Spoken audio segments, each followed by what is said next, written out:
कहते हैं जब किसी देश में कोई बड़ा बदलाव करना हो तो सबसे पहले उसकी शिक्षा नीति को बदलना चाहिए और आज इसकी शुरुआत हो गई है।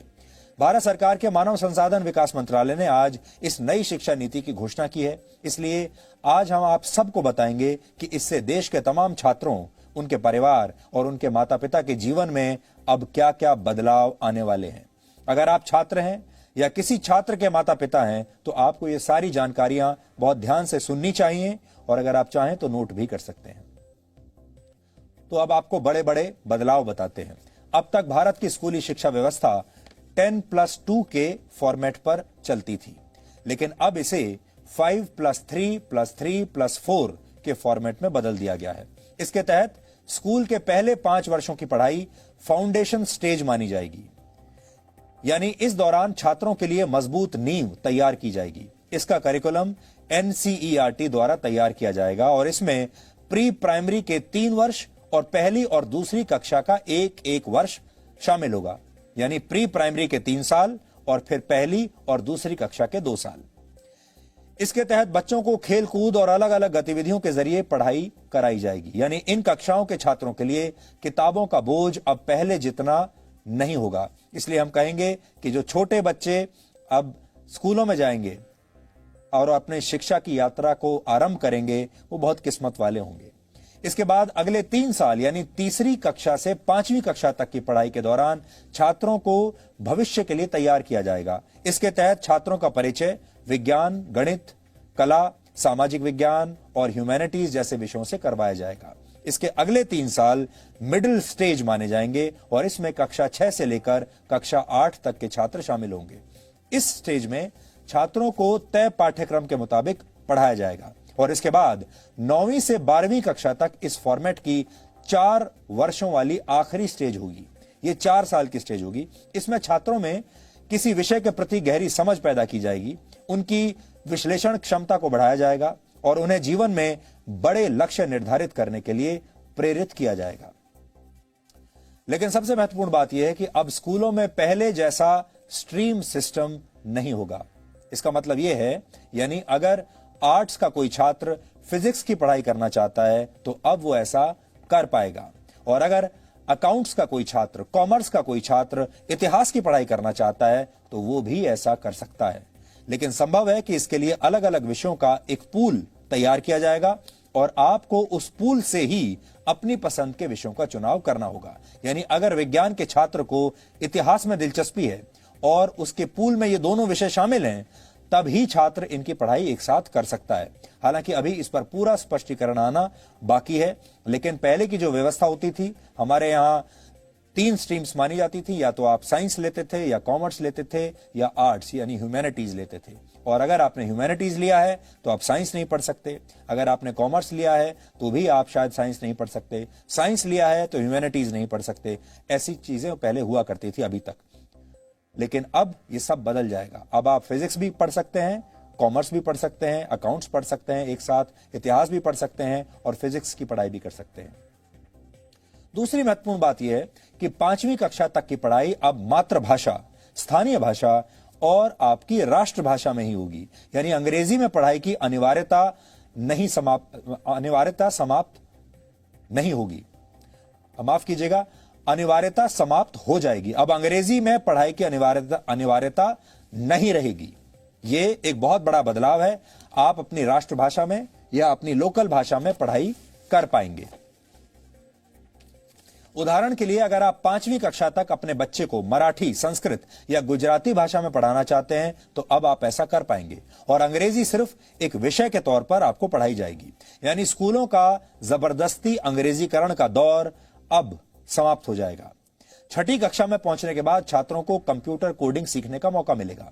यानी अब भारत के छात्र चीन जैसे देशों की तर्ज पर छोटी उम्र में ही सॉफ्टवेयर और मोबाइल फोन एप्लीकेशंस बनाने की तकनीक सीख पाएंगे और 6ठी कक्षा से ही छात्रों को इंटर्नशिप का भी मौका मिलेगा। यानी अगर किसी छात्र की किसी खास विषय में रुचि है और वो उसकी प्रैक्टिकल नॉलेज हासिल करना चाहता है तो वो इस विषय से जुड़ी इंटर्नशिप कहीं भी कर सकता है। उदाहरण के लिए अगर आपका बच्चा पेंटिंग करने का शौक रखता है तो वो किसी पेंटर के पास अब इंटर्नशिप के लिए जा सकता है। अगर आपके बच्चे को सॉफ्टवेयर में इंटरेस्ट है तो वो किसी सॉफ्टवेयर कंपनी में अब अपने स्कूल के दौरान ही इंटर्नशिप कर सकता है।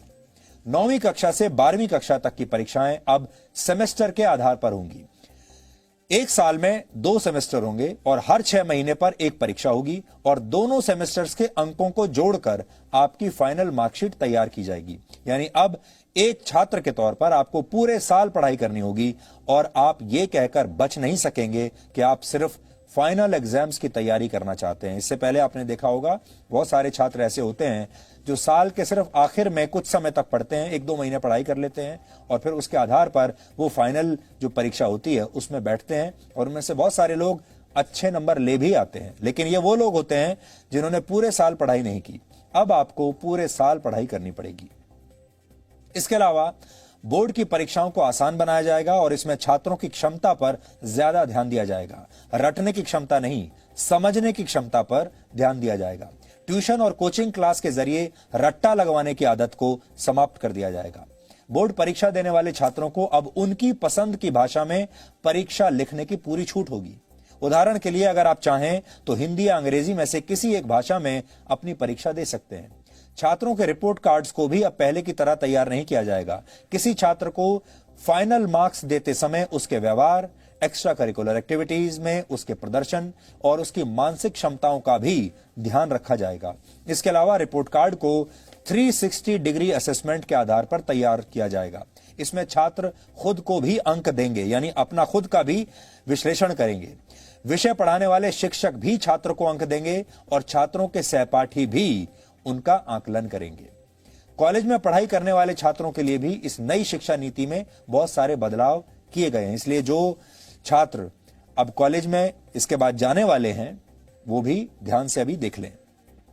अब देश के छात्र कॉलेज में एडमिशन के लिए कॉमन एप्टीट्यूड टेस्ट दे पाएंगे। इसका अर्थ यह है कि अगर 12वीं कक्षा के बोर्ड एग्जाम्स में आपके ठीक नंबर नहीं आए हैं या आपके मार्क्स इतने नहीं आए हैं कि आपको कट ऑफ परसेंटेज के आधार पर सीधे किसी कॉलेज में एडमिशन मिल पाए, तो आप कॉमन एप्टीट्यूड टेस्ट भी दे सकते हैं और फिर इस टेस्ट में आपके प्रदर्शन को आपके 12वीं कक्षा के नंबरों के साथ जोड़ दिया जाएगा और उस आधार पर आपको आपके मनपसंद कॉलेज में एडमिशन मिल पाएगा।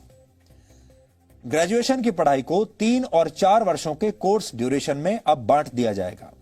पहले अगर आप कॉलेज की पढ़ाई बीच में ही छोड़ देते थे तो आपको ग्रेजुएशन की डिग्री नहीं मिलती थी। या तो आप पूरी पढ़ाई कीजिए और या बिल्कुल मत कीजिए। लेकिन नई शिक्षा नीति लागू होने के बाद अगर आप 1 साल के बाद कॉलेज छोड़ देते हैं तो आपको सर्टिफिकेट दिया जाएगा। यह आपका सर्टिफिकेट कोर्स माना जाएगा। अगर आपने कॉलेज का फर्स्ट ईयर कंप्लीट कर लिया और उसके बाद पढ़ाई छोड़ दी तो आपको सर्टिफिकेट कोर्स का सर्टिफिकेट मिलेगा। इसी तरह अगर आप सेकेंड ईयर पास करने के बाद 2 साल के बाद पढ़ाई छोड़ देते हैं तो आपको डिप्लोमा दिया जाएगा और अगर आप थर्ड ईयर यानी 3 साल की पढ़ाई पूरी कर लेते हैं तो आपको बैचलर्स डिग्री दी जाएगी। और अगर आप 4 साल का कोर्स करके बैचलर्स डिग्री लेना चाहते हैं तो आपको रिसर्च के सर्टिफिकेट के साथ ये डिग्री मिलेगी। इससे उन छात्रों को बहुत फायदा होगा जो कॉलेज के दौरान किसी प्रोजेक्ट पर काम कर चुके हैं। 4 वर्ष के इस कोर्स में स्कूल के छात्रों की तरह कॉलेज के छात्र भी अलग अलग विषयों की पढ़ाई एक साथ कर पाएंगे। इस व्यवस्था को मल्टी एंट्री और मल्टी एग्जिट वाली व्यवस्था कहा जाता है। यानी छात्र जब जिस विषय की पढ़ाई करना चाहेंगे तो वो ऐसा कर सकेंगे और जब वो ये पढ़ाई छोड़ना भी चाहेंगे तो ये काम भी आसानी से कर सकेंगे। इसीलिए इसे मल्टी एंट्री और मल्टी एग्जिट कहा गया है। आप जब चाहे एंट्री ले सकते हैं और एग्जिट भी कर सकते हैं जब चाहें। इसके अलावा एक एकेडमिक बैंक ऑफ क्रेडिट बनाया जाएगा। इसके तहत अगर आप एक से ज्यादा कोर्स एक साथ करना चाहते हैं तो आप ऐसा कर पाएंगे और जिस कोर्स को आप जहां तक कंप्लीट करेंगे उसके अंक इस क्रेडिट बैंक में जमा हो जाएंगे और फिर जब आप फाइनल डिग्री के लिए कोई कोर्स करेंगे तो उस क्रेडिट को इसमें जोड़ दिया जाएगा। यह पूरी व्यवस्था पूरी तरह से डिजिटल होगी, ऑनलाइन होगी।